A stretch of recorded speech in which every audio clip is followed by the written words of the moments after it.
Kalau enggak, sehat-sehat? Sehat, sehat, sehat. Oh, Sehat ya. Pertama-tama, makasih banyak nih udah mau kasih workshop basic improvisasi di musik jazz buat teman-teman kita di kios, Ojo Kios. iya, thank you, senang banget diundang. Gua uh, ngeliatin apa lo akhir-akhir ini kan lagi sering apa sih Mukoy Tainer di Oh Instagram iya, lo. iya, iya. Ya, terus ya udah ya gue kadang ngobrol sama Cahen akhirnya emang udah lama kepingin ngajak lo gak gara-gara waktu yang main di kios tuh sama Gerald Abu Meta. Iya. Gue Kayak sebelum kenapa gak setahun yang lalu ya, udah belum sempat main di sana setahun yang lagi. lalu yo ini kita juga masih tutup buka kapan buka lagi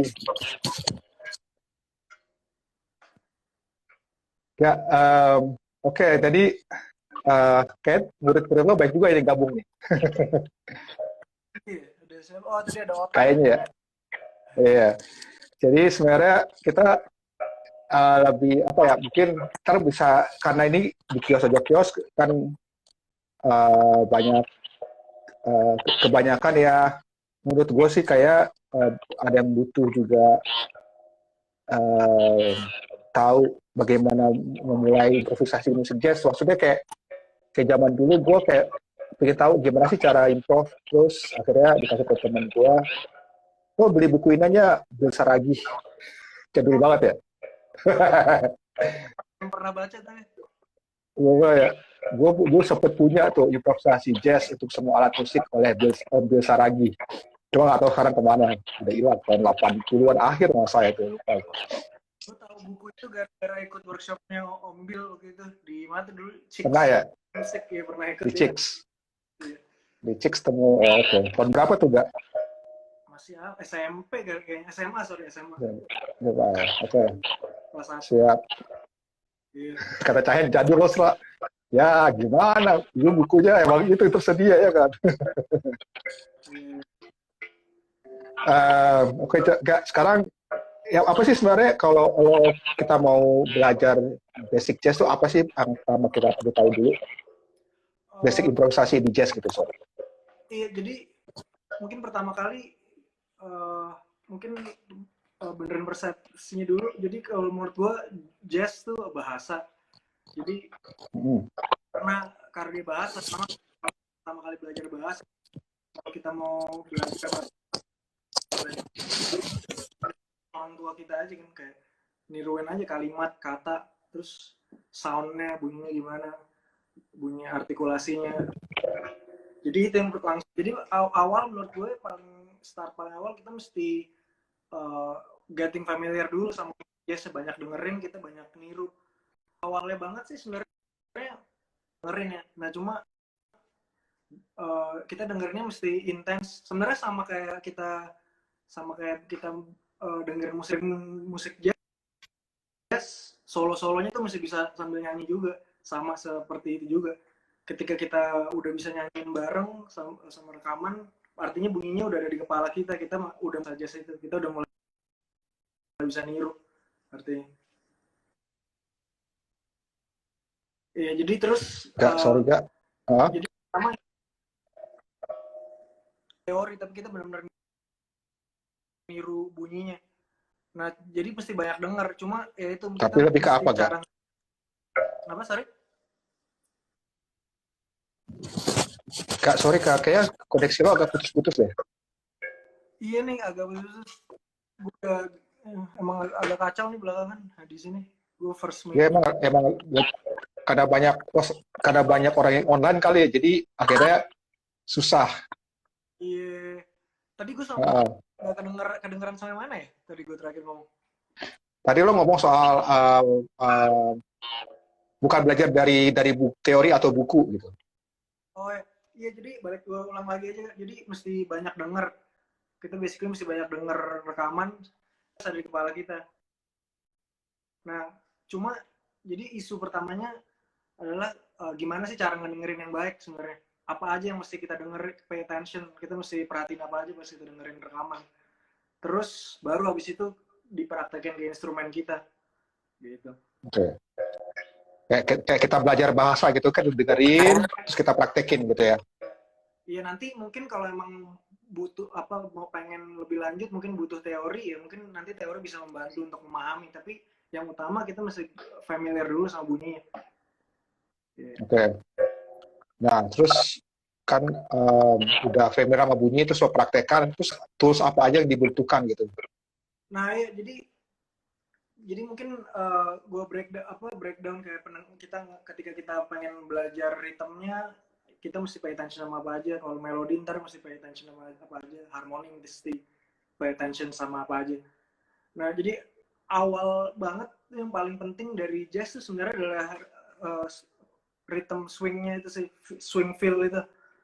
Nah ini yang namanya feel, orang sering bilang mungkin nggak bisa dijelasin atau gimana, tapi sebenarnya ketika kita bisa belajar itu feel bisa dipelajarin sebenarnya. Jadi caranya gimana ya, ngedengerin tuh yang kita mesti pay attention ketika kita ngomongin swing feel ya, adalah ini.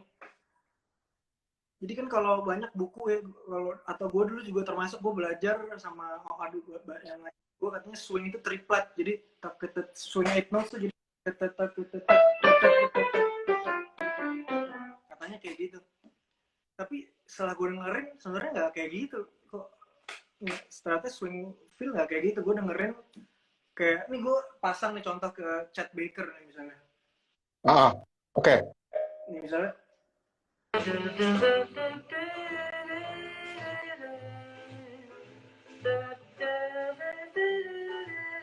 Iya kan, dia nggak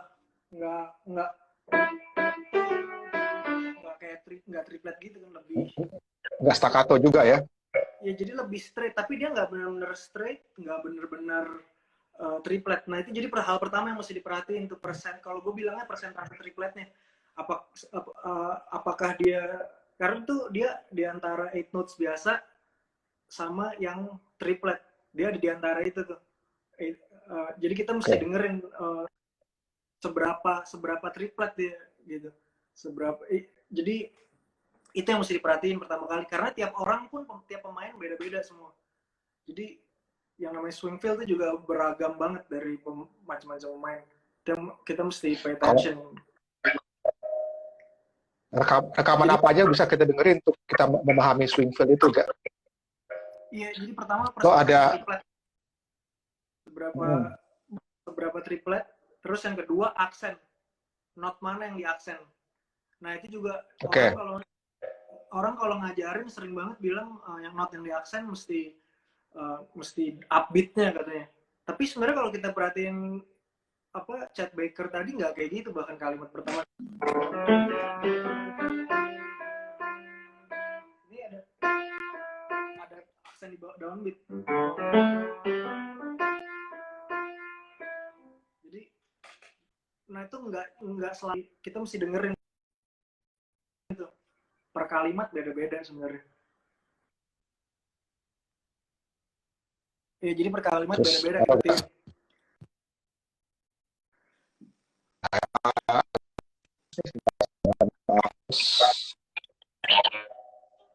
Oke. Suaranya keputus lagi ya. Sering keputus nggak apa-apa. Tadi kan kita udah ngomong aksen tuh. Kayak lu contohin Chet Baker tadi gimana. Terus selanjutannya apa tadi? Yang selanjutannya kita mesti perhatiin note-nya. Artinya seberapa staccato atau seberapa legato. Chet Baker tadi dia lumayan legato banget. Halo, Kak? Ya, gila nih, kacau banget internet gue. Apa? Mungkin jadi kalau kita panjang pendek note yang perlu diperhatiin hal ketiga. Jadi contohnya misalnya kayak tadi kalimat. Ini kan lebih nyambung. Ada juga orang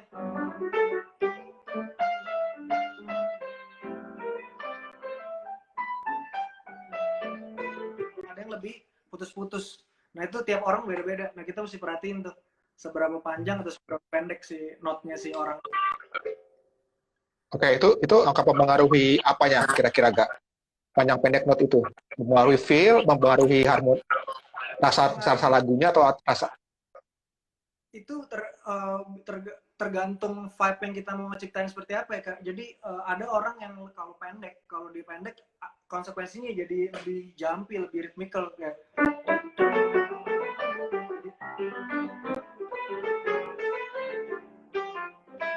kan pendek-pendek dibanding sama jadi agak kalau buat gue agak lebih mellow kan jadinya karena dia panjang semua apa lebih legato yang kedua gitu. Oke. Nah yang Terus terakhir apa? Penempatan note di dalam beatsnya. Jadi dalam arti seberapa laid back sama seberapa atau apakah dia on the beat, apakah laid back ataukah dia on top of the beat. Kalau on top of the beat tuh lebih cepat sedikit. Nah itu juga setiap pemain, setiap orang beda-beda tuh kayak dia naruh ininya di mana. Ada yang laid back banget, ada yang laid backnya cuma dikit kayak gitu. Nah itu penting diperhatiin tuh. Kayak gitu. Oke.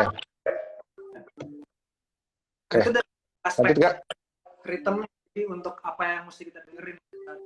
Nah ketika kita mulai aware sama tadi persentase triple panjang pendek note sama penempatan note di dalam beat, ketika kita udah mulai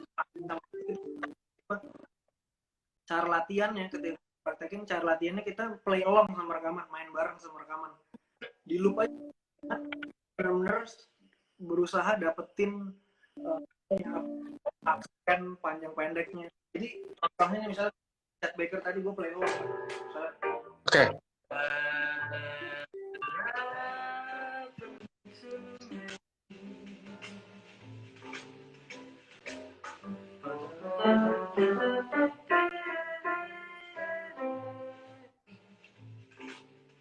Nomor satu kalimat tuh. Ya, jadi di awal tuh benar-benar satu kali ulang-ulang dulu sampai kita dapat. Ntar kalau baru udah dapat, baru ke kalimat berikutnya, Jadi benar-benar satu-satu. Jangan kita main bareng, tapi kita jalan terus aja dari pertama sampai habis kita main bareng. Karena kalau kayak gitu, kadang-kadang kita suka nggak detail dapetin. Oke. Jadi bisa kayak disamain kayak kita belajar bahasa nggak sih? Kan kita perbendaharaan bahasa banyak tuh kalimat. Kita coba dengan kalimat ini dulu, terus udah mulai bisa lancar ngomongnya, lancar ngerti artinya, baru kita lanjut ke kalimat berikut. Bisa nggak kayak gitu? Kayak belajar bahasa kan? Iya benar, satu-satu. Jadi belajar satu kata, satu kalimat, benar-benar perhatiin aksennya, ya, phrasing-nya gimana, benar-benar. Ya. Oke. Rhythm tuh yang mesti diperhatiin sama cara latihannya tadi. Nah, oh ya, yang gue pengen bilang juga sebenarnya kita swing feel kalau yang kita tiru kita nggak perlu niru dari instrumen kita kayak gue suka swing feel Chet Baker, jadi gue bisa niru dari instrumen lain, jadi nggak mesti dari instrumen kita sendiri. Gitu. Oke, lo nggak perlu niru dari piano gitu ya, bisa dari trompet atau saxophone gitu. Iya. Oke. Nah, terus lanjut Kak. Ya terus mungkin aspek berikutnya melodi. Mungkin kalau melodi, nah melodi di jazz ini juga cukup beragam karena di awal munculnya ketika masih ragtime, masih di New Orleans, beda banget sama sampai akhirnya jadi swing sampai jadi bebop gitu jazz. Nah, cuma entry point untuk belajar menurut gua bebop itu bagus banget. Kita belajar mulai dari bebop. Entry point-nya kenapa bebop? Karena bebop tuh adalah zaman dimana dia style yang persinggungan dari style yang tradisional sama yang modern. Jadi itu enak banget kalau kita pengen belajar yang lebih tua atau kita pengen belajar yang lebih modern, pasti basicnya udah ada, udah gampang. Gitu. Tradisional tuh berarti dari masa peralihan ke big band ke ke format quintet atau quartet gitu. Iya. Trio. Dari stride piano maksudnya.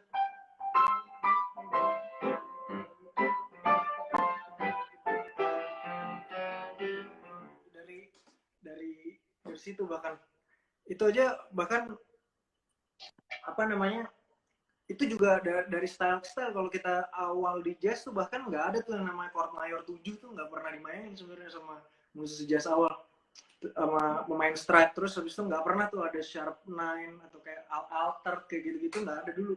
Chord 11 nggak ada tuh. Nah jadi itu bahasanya beda banget di awal, cukup beda. Nah itu enak banget kalau kita udah ngerti bebop, terus kita ke belakang itu lebih enak kayak Oke. gitu. Contoh contoh album bebop apa aja nggak yang kira-kira kita butuh dengerin? Ya kalau mungkin gue nggak specifically mulai langsung dari musisi era bebop, tapi gue rekomen musisi yang bahasanya mengandung bebop. Karena kenapa kayak gitu? Karena menurut gue ketika Charlie Parker muncul dengan apa namanya, dengan bebop, dia nemuin bebop, itu bebop basically muncul dalam versi terkompleksnya udah. Dan itu susah banget orang baru belajar pengen belajarin Charlie Parker langsung. Nah, gue saranin dengerin mungkin kayak Hank Mobley atau Chet Baker ini, Chet Baker yang di It Will Happen to You sama Friend itu, yang sama Stan Getz itu mengandung bebop, tapi bahasanya mengandung bebop banget, tapi dan sangat terstruktur, gampang dipelajarin. Hank Mobley itu juga enak banget. Terus gue album-albumnya Miles Davis yang Cookin, Relaxin, itu enak banget buat jadi entry point. Lagunya Mas Davis ya. jadi sering dan solo-solonya semua terstruktur banget untuk dipelajarin, enak banget. Yeah. Nah, terus ketika kita dengerin itu melodi, jazz melodi, apa aja sih sebenarnya yang perlu diinin? Nah, yang ada beberapa aspek sih sebenarnya. Pertama tuh yang namanya melodic shape. Jadi sering banget kalau kita sering dengar kalau jazz tuh kita dengar bunyi-bunyi kayak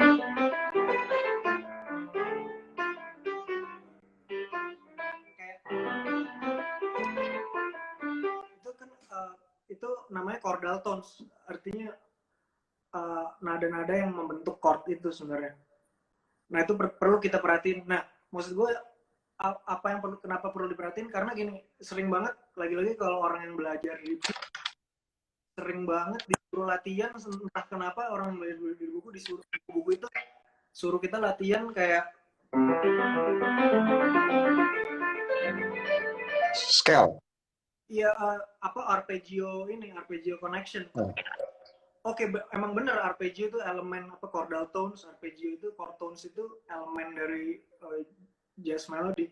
Tapi nggak semua jenis arpeggio atau broken chord itu termasuk. Jadi sebenarnya cuma ada beberapa aja yang dipakai. Dia nggak pernah pakai inversi. Jadi misalnya kayak C mayor 7 misalnya. Yang sering dipakai ini dong. Tapi kayak gini nggak pernah. Atau kayak kita ketemu chord dominan gitu, nggak pernah ada orang di jazz main. Tapi somehow kalau kita di buku, gue nggak tahu kenapa mereka ngajarin itu. Nah itu maksud gue. Jadi daripada belajar dari buku, dengerin aja, terus perhatiin tuh chordal tones yang dipakai yang kayak apa sih, yang mana aja, mulai perhatiin. Oh kalau chord mayor ini kayak gini. Gue bisa lebih detail sih kalau ke situ, cuma gue nggak pengen bikin terlalu detail di dalam situ karena ini mungkin detailnya bisa take sometimes apa bisa ngabisin banyak waktu soalnya, jadi takut ntar yang lain. Tapi ya, kalau mau tahu lebih banyak silakan belajar langsung DM agak buat belajar private lesson. Ya, tapi mulai perhatiin aja dari rekaman-rekaman yang gue bilang tadi, chordal tones-nya, cara chordal tones-nya kayak gitu. Itu ada yang nanya nih, David Yosade. Oh, jadi langsung transcribe dari permain aja ya? Iya, itu paling bagus. Jangan buku deh, pokoknya buku enggak deh. Karena banyak yang misleading, benar-benar banyak misleading. Sorry, tadi lo chordal tones adalah not-not yang berbentuk chord tersebut ya? Iya. Terus gue sering banget denger bilang, oh lo kalau pakai ini pakai scale ini, apa ini. Itu sebenarnya gimana sih? Kan gue banyak banget tuh scale, gue kayak bingung gitu loh. Iya. Nah itu juga mengenai scale, kalau kita baca buku, kita pasti selalu diajarin untuk pelajarin modes, ada namanya modes. Kalau kita belajar modes tuh kesannya jadi kayak banyak banget scale yang mesti kita hafal, kayak ada berapa tuh, 23, ada 36 scale gitu. Tapi itu kan kayak itu agak nggak efektif. Dan lagi-lagi kita selalu mesti main musik kan based on kuping kita. Jadi kalau kita dengerin musik jazz terutama yang tradisional kan musiknya tuh sangat tonal. Jadi kita mesti prosesnya nggak kayak gitu. Jadi menurut gue yang kita perlu tahu adalah chord function. Dalam artian iya, chord function kayak misalnya ini kan oke, lagu ini. Oke, ini chord pertama C, D, G, C. Oke, C itu satunya, D minor duanya, G7 limanya di tangan ada C. Nah itu penting bisa tahu function dari tiap chord. Karena akan lebih mudah ntar kita biasanya tinggal ngafalin daripada ngafalin. Kalau kita mau approach 3 chord tuh pakai modes, kita kan jadi mikir C berarti Ionian, D minor berarti D Dorian, G7 G Mixolydian. Menurut gue kita nggak perlu kayak gitu, tapi dengan kan C mayor aja sebenarnya. Nah jadi itu kayak yang perlu kita mesti tahu chord function. Setelah kita tahu chord function, ada 3 jenis scale yang perlu kita tahu menurut gue. Ada 4. Apa aja tuh, Gak? Iya, jadi major, harmonic minor, diminished scale. Udah ada 4 itu. Apa aja tadi, Gak? Sorry, Gak. Sorry? Apa aja tadi? 4 scale-nya tadi? Oh, mayor. Nah, ada mayor, terus melodic minor, terus harmonic minor. Aku nggak denger nih katanya. Dengar, gue sih dengar. Ada yang bilang. Oke, tapi terus terakhir diminish. Kalau diminish tuh setengah satu ininya, setengah satu.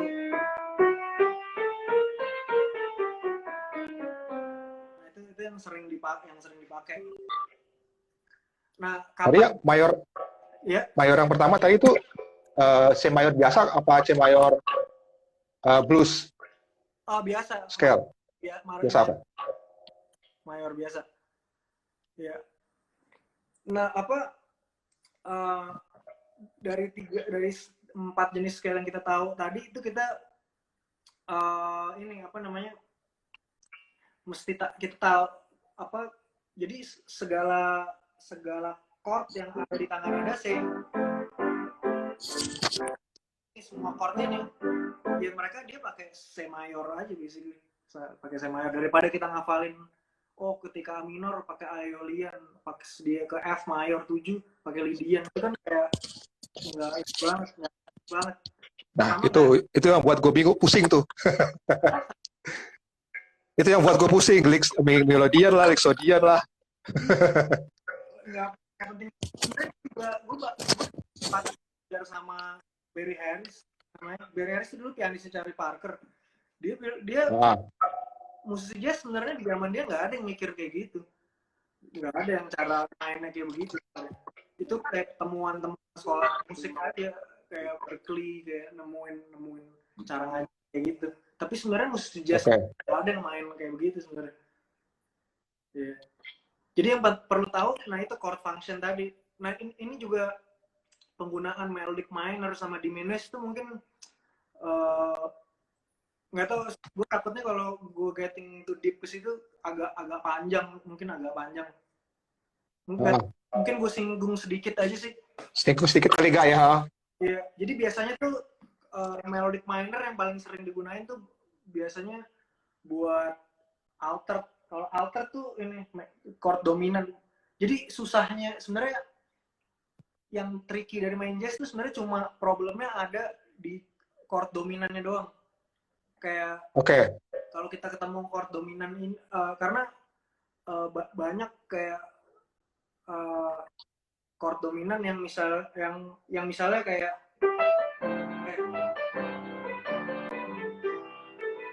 terus ini misalnya yang tunggu di lagu ini misalnya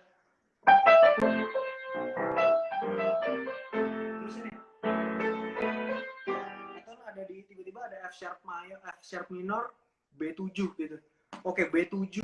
Nah, B7 itu kan kayak itu aneh tuh. Ada B7 mau ke ada B7 di C mayor. Nah, itu contoh dominan yang agak tricky. Kita mesti main apa tuh di situ. Nah, itu ada ini kurang lebih kalau gua rangkum rulesnya kayak gini sih.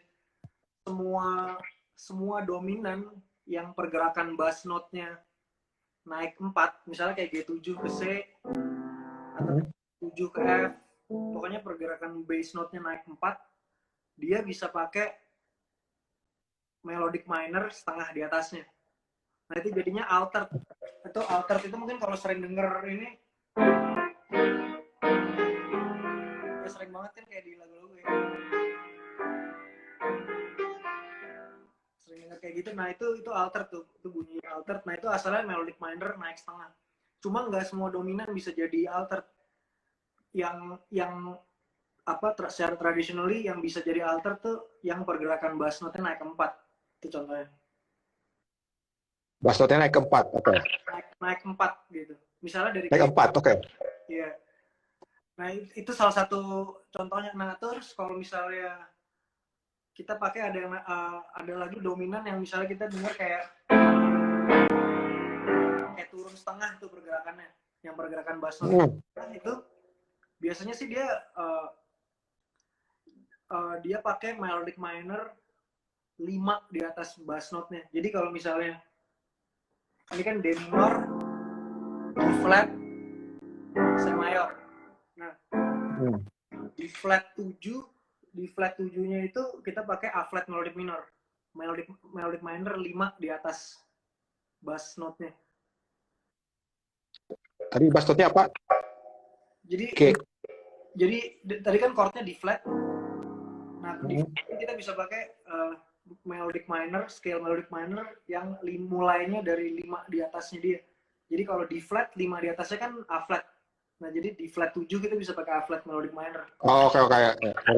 Itu buat chord yang pergerakannya turun setengah tuh misalnya contohnya.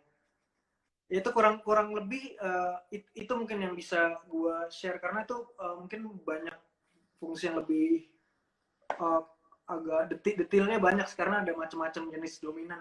Dan itu untuk itu gue masuk ke macam-macam lagu juga. Ya. Oke. Nah, terus berarti kita udah ngomong sorry.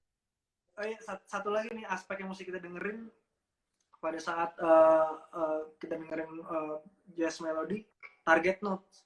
Kalau kita denger kayak nada-nada kromatik tuh, nah itu nada kromatik itu sebenarnya jatuhnya tuh ada aturannya banget sebenarnya.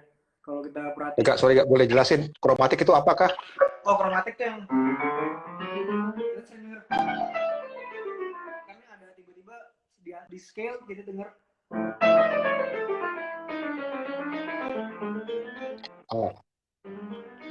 ada banyak kayak nada-nada setengah gitu kan. Ya. Itu sebenarnya itu adalah yang namanya itu maksudnya ada aturan yang nggak sekedar main kromatik aja. Nah, kebanyakan orang tuh mungkin main penempatan kromatik kurang tepat. Nah, caranya supaya tepat kita pada saat kita dengerin kita pelajarin tuh kayak note yang jadi targetnya di mana. Jadi kita mesti aware yang jadi target sama passing note sama. Artinya kayak gini, misalnya nih misalnya gue di D minor gini. Gue main kayak nah, ini itu kan kromatik dari gue naik dari F menuju A. Oke. Nah ini target note-nya, landing note-nya. Dia harus selalu target note.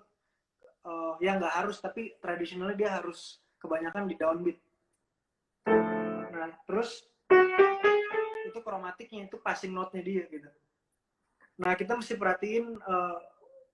Gue ada sih listnya sebenarnya. Mungkin kalau mau gue list kurang lebih target note kurang lebih sih gini sih, yang umum 135 dari chordnya. Jadi misalnya C mayor 7 ya 135-nya. Nah, misalnya ini target note, misalnya gue pengen target note ketiganya, terus gue pengen ambil dua passing note atau misalnya.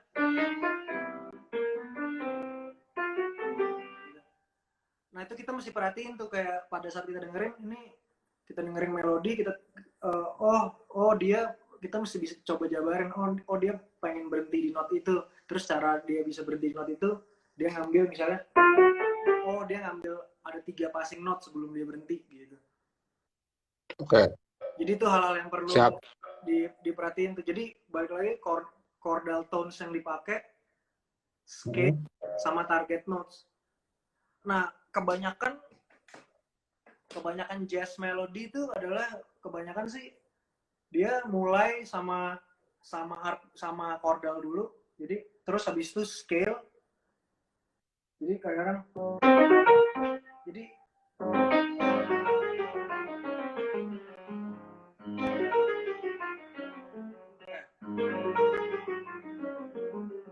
kalau kita lihat nih, ini arpeggio dulu, terus habis itu baru scale. Kita lihat di atas nih terakhir. Gitu. Ini gue ngambil dari pembukaan solonya. Wih ada Mas Bontot. Ada Mas Bontot, yoi. Nervous. Ya jadi tadi dari lagu apa tadi Kak? Pembukaan lagu apa? Itu pembukaan solonya Hank Mobley di Remember. Nih gue ambil contoh ya. Jadi misalnya gue denger kayak gini. Dia mulainya kayak gitu. Kalimat. Oke, ini kita, nah itu yang tadi gue bilang, coba kita denger melodi ini terus kita perhatiin nih. Oke.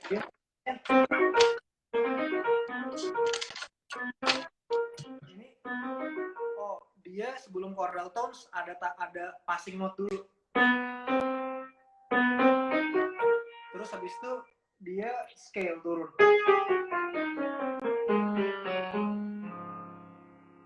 Terus habis itu ada passing note lagi, terakhirnya landing note lagi. Nah kayak gitu tuh kita mesti perhatiin. Kayak dia cara ngambilnya gitu, cara ngambil. Nah kebanyakan kalimat di jazz itu awalnya passing note, arpeggio, terus scale, passing note gitu. Kebanyakan struktur kalimat kayak gitu. Nggak mesti kayak gitu, tapi yang sering kayak gitu. Terus kalau yang gue pelajari dulu struktur yang itu 251. Iya. Ya, itu jadi kalau kita misalnya belajar 251 ya.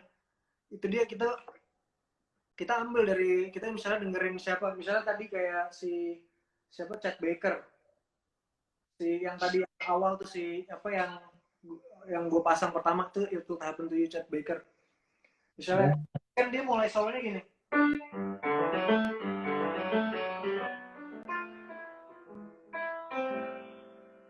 Oke, ini kita mau belajar 251. Kita perhatiin aja nih. Di solonya dia yang 251 dia main apa aja sih? Misalnya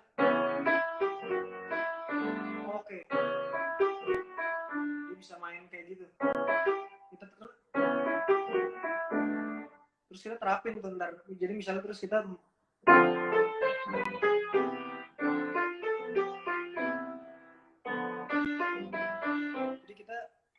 perhatiin dia struktur kalimatnya tadi chord dulu terus baru scale.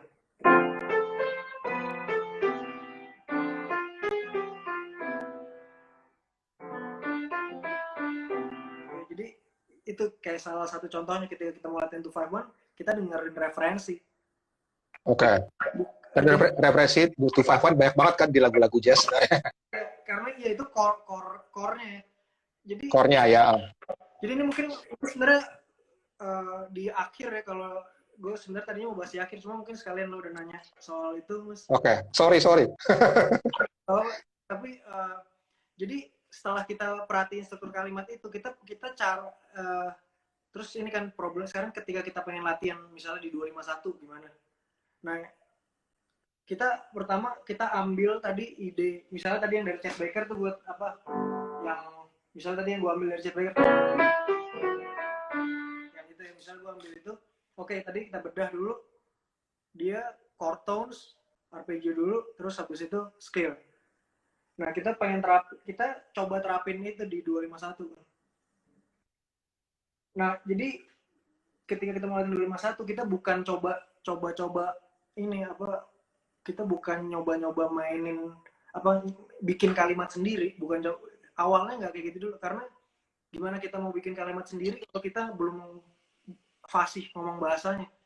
Sebelum kita bikin kalimat sendiri, kita mesti niru. Jadi artinya di awal, menurut gue, kebanyakan orang bilang play what you hear. Tapi ketika lo play what you hear tapi lo nggak pernah dengerin jazz kan, yang lo bunyi-bunyi melodi yang lo denger tuh nggak jazz. Jadi nggak make sense untuk latihan kayak gitu. Di awal menurut gue, dari referensi tadi lo bedah, terus kita praktekin doang. Kita paksa diri kita untuk improvising menggunakan struktur yang tadi kita analyze tadi. Jadi misalnya nih gue main di lagu tadi, nah gue coba masukin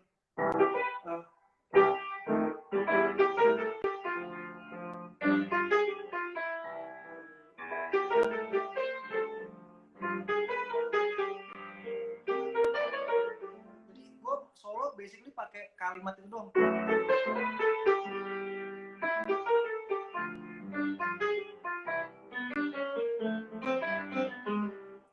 Bener-bener satu ide doang gitu. Jadi kita latihan itu gunanya untuk apa? Kita fasih memanipulasi satu ide. Terus kita tahu cara gunain satu ide itu di berbagai situasi. Oke. Iya, jadi karena kan kalau kenapa itu penting? Karena ketika kita improvising, kita misalnya let's say mulai sama satu kalimat. Itu kan kita misalnya mulai gitu. Kita pasti kan ketika kita nggak bisa selesai mainin kalimat itu, kita di kepala kita nggak denger lanjutannya kan, pasti mulai trigger kan kita untuk main satu. Most likely kita ke trigger untuk memainkan sesuatu yang mirip sama ini. Sebenarnya kalau mau ditelaah ya pasti berdasarkan kalimat berikutnya, berdasarkan melodic motif yang sebelumnya.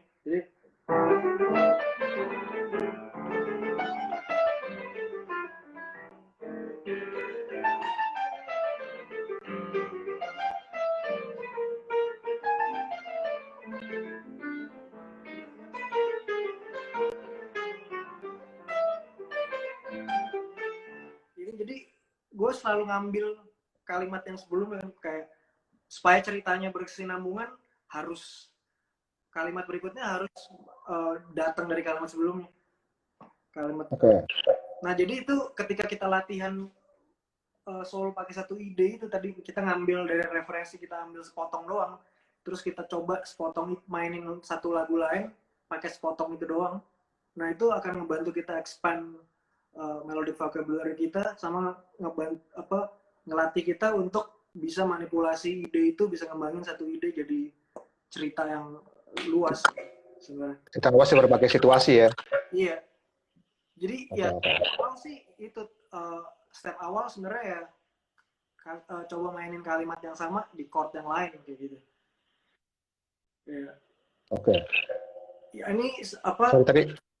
Nah itu kalau tadi ada yang nanya latihan rutinnya gimana? Nah kebanyakan latihan rutin pemain jazz in general kayak gitu, karena ambil satu idea yang dia pengen incorporate ke vocabulary-nya dia. Habis itu dia latihan main satu lagu pakai ide itu doang, puter-puter kembangin macam-macam. Nah satu motif itu ya berarti ya. Iya. Nah jadi step awal banget. Nah itu untuk detailnya, untuk supaya detailnya kita bisa ngembangin itu, sebenarnya itu karena ini pengalaman gue gini, gue itu ketika gue punya student, kalau mungkin yang let's say nggak terlalu cepat nangkepnya, dia ketika gue bilang lo ambil satu ide terus coba pakai latih di satu lagu gitu, banyak orang dia nggak banyak orang dia nggak bisa tuh ngelakuin itu, atau notnya salah segala macam, nggak, untuk masukin satu ide ke chord lain nggak mudah ternyata. Ada buat beberapa orang. Nah gue bikin in a way gue bikin satu sistem untuk ngajar gimana itu bisa bisa secara precise mindahin satu ide ke chord lain. Nah itu cuma mungkin itu agak panjang penjabarannya. Mungkin itu untuk next time kali. Ya, ini ada yang nanya nggak apa beda melodic phrasing dan motif? Oh, phrasing, yang namanya phrasing itu motif itu elemen terkecil dari suatu phrasing. Phrasing itu kayak satu kalimat panjang yang udah jadi gitu. Ya, jadi misalnya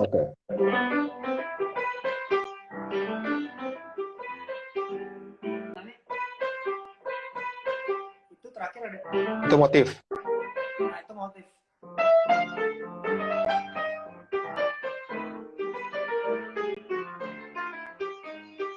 Itu motif. Itu motifnya. Tapi keseluruhannya itu kalimatnya ya. Oke. Coba, kayaknya belum ada nanya lagi sih tadi. Ada yang nanya lagi? Tadi lu belum sih, belum ada. Oh, belum ya. Terus lo kayak tadi waktu kita ngobrol-ngobrol tadi di WhatsApp sempat bahas tentang basic jazz harmony sama shell voicings. Oh iya. Nah, tadi kelewatan tuh karena gue jumping duluan ke 251. Iya, jadi kalau ngomongin jazz harmony basicnya 251 ya, 251. Nah, cuma cara mainin chordnya gimana? Nah, ada yang namanya shell voicings. Kenapa namanya shell voicings? Karena dia tuh kerangka dasarnya segala jenis voicings di jazz sebenarnya. Nah, shell voicings itu sebenarnya intinya dia ada bass, misalnya gue D minor gitu, D minor 7. Jadi dia bass tambah not ketiga sama ketujuhnya. Bass 3 7. Berarti itu D, A sama C. Iya, D, F sama C.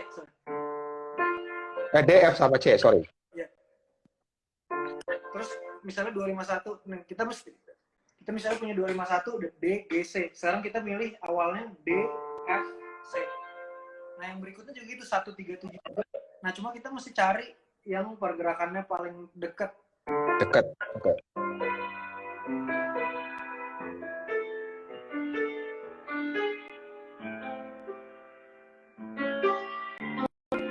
Jadi basicnya banget shell voicing. Karena nanti voicing sekompleks apapun di jazz dia pasti mengandung itu. Jadi sebenarnya voicing yang lainnya adalah penambahan not aja di antara dari itu tadi, dari shell voicing. Jadi entah misalnya gue ini kan kalau ini cuma 3 not doang. Misalnya gue pengen 4 not, tambahin 1 not lagi. Nah, idealnya kita milih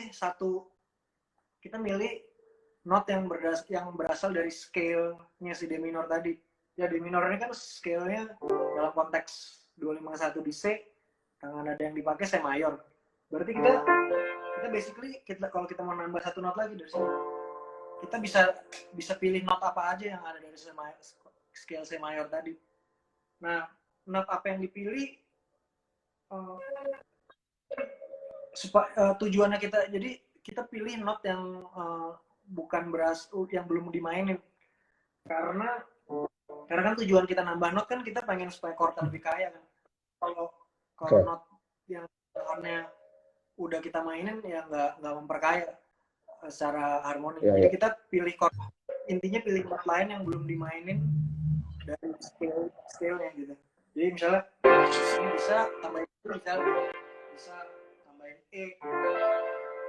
Kalau mau tambah not satu lagi bisa tambahin satu lagi supaya lebih rich lagi, bisa juga. Jadi bisa ditambah terus tergantung yang kita mau. Nah, yang tricky adalah yang dominan tadi. Ini balik lagi ngomongin scale-nya, kita mesti tahu chord function-nya. Tapi yang kalau balik ke tadi, ada jenis yang sering dipakai untuk nambahin note. Sebenarnya scale yang sering dipakai sebenarnya cuma antara scale major atau tadi melodic minor atau diminished. Nah, kalau misalnya gue kasih contoh nih G7 misalnya. G7 kita pengen pakai major scale. Kalau pengen pakai major scale berarti G7 dalam konteks ini dia ada di C mayor kan. Jadi tangan ada C mayor. Jadi kita tinggal pilih aja nih kan 37-nya B itu kan 37-nya G, B sama F. Oke, berarti tinggal pilih not apa aja. Nah, dia nggak misalnya let's say kita pengen pilih 9, bisa pingin pilih 13, bisa aja. Terus abis itu apa aja lah. Pengen pilih 5-nya bisa juga. Nah, option lain kita pakai tangan nada tadi, alter tadi, misalnya kita jadi alter, kita basically gunakan melodic minor tadi setengah di atasnya. Kalau G7 kita bisa pakai melodic minor setengah di atasnya, berarti A flat melodic minor. Oke, dari ini kan dari 37 kita tinggal tambahin aja. Oke, E flat bisa tambahin F sharp, C sharp bisa tambahin B flat, bisa tambahin A flat, bisa tambahin lebih banyak lagi.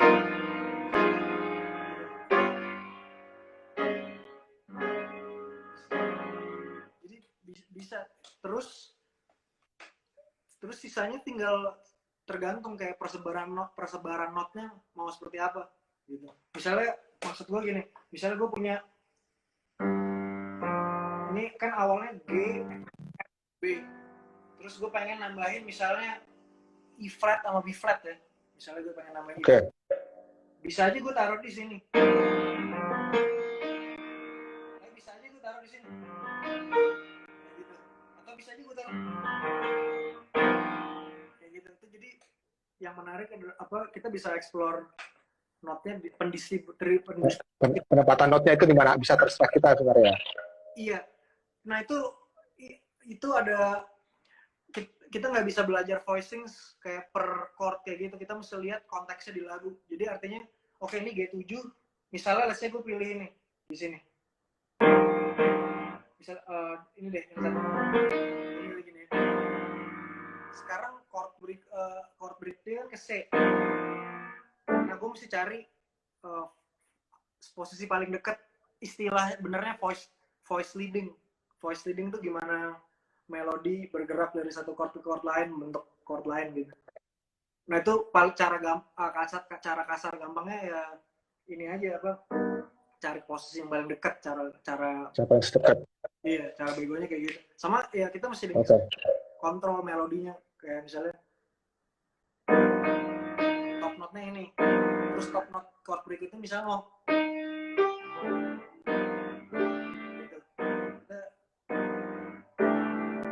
kita dengerin, kita nyanyiin dulu top note berikutnya, di chord berikutnya top note-nya apa, terus baru kita di tengahnya kayak gitu. Oke. Nah, ini kalau arenanya nih guys.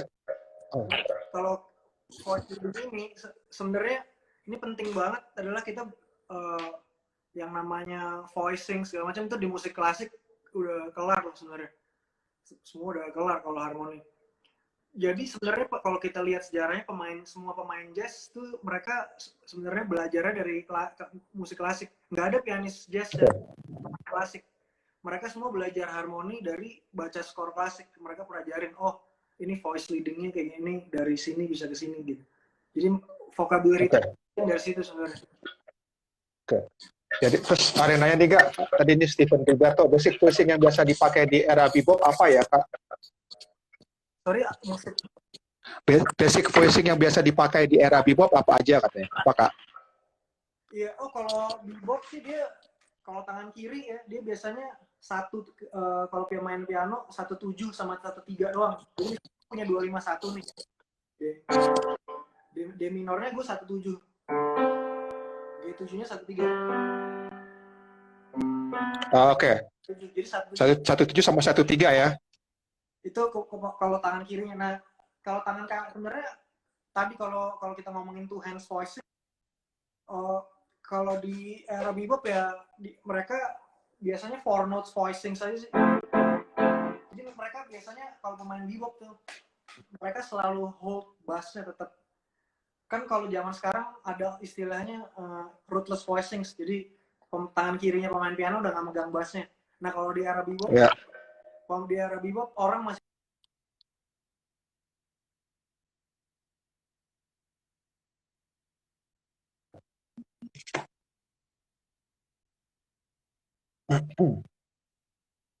Bentar. Halo. sorry tadi Ya masih oke. Nggak apa-apa. Bisa udah aman. ya. Jadi tapi kalau untuk two hands voicing yang sering nih kayak gini. Jadi dia ini kasarnya misalnya D minor G7 ya. D minor orang di bebop sering banget kayak kanannya main F mayor, kirinya main D. Nah, terus ini not kedua atasnya nih dari tangan kanan.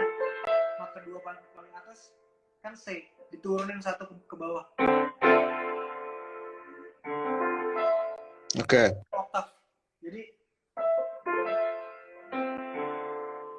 ini dari sini pindah ke sini.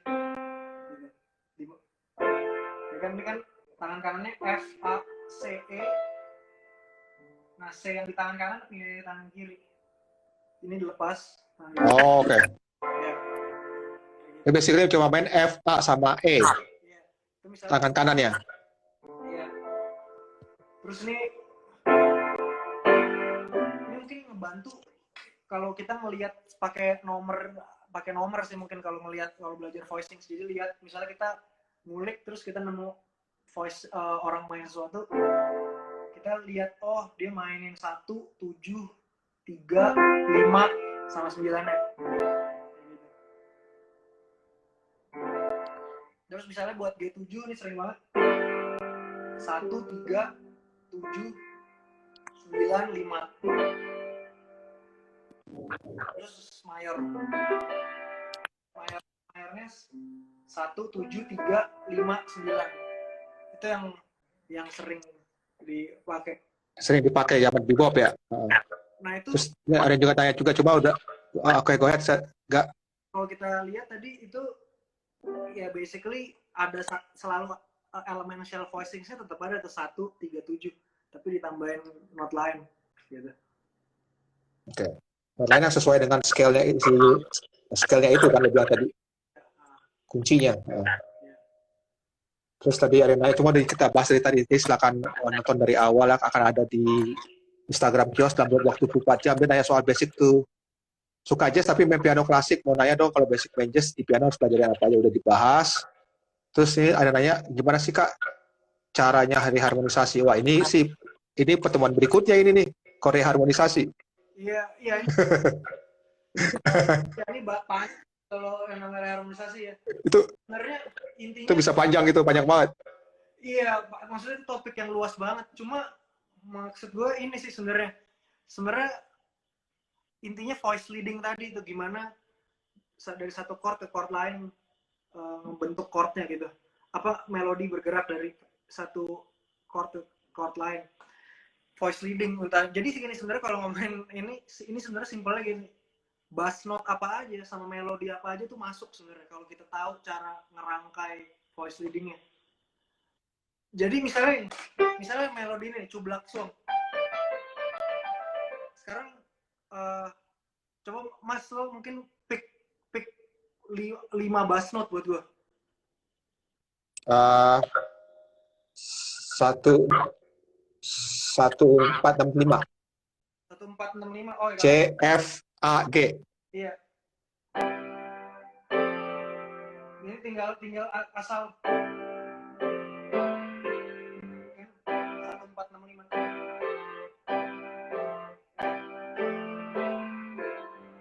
Bisa aja. Tapi mungkin kalau gue ekstrim nih, misalnya gue tangan kirinya let's say gue selalu naik 3 bass note-nya misalnya. Ini bahkan ekstrim aja. Jadi gitu. Jadi bisa aja.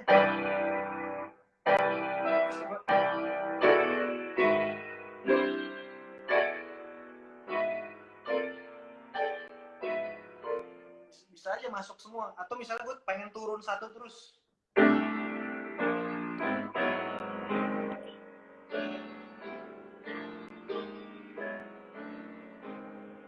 Bisa aja karena kalau kita tahu cara merangkai ini Pendekatan. Iya, chord pertama ke chord berikutnya kita not apa yang digerakin. Jadi sebenarnya semua masuk bass note apa aja asal kita tahu voice leading saya. Okay. Nah voice leading untuk memperkaya voice leading saya itu paling gampang baca skor, ngulik sih, cuma kalau ngulik kan mungkin susah tapi lebih gampang baca skor mungkin. Oke.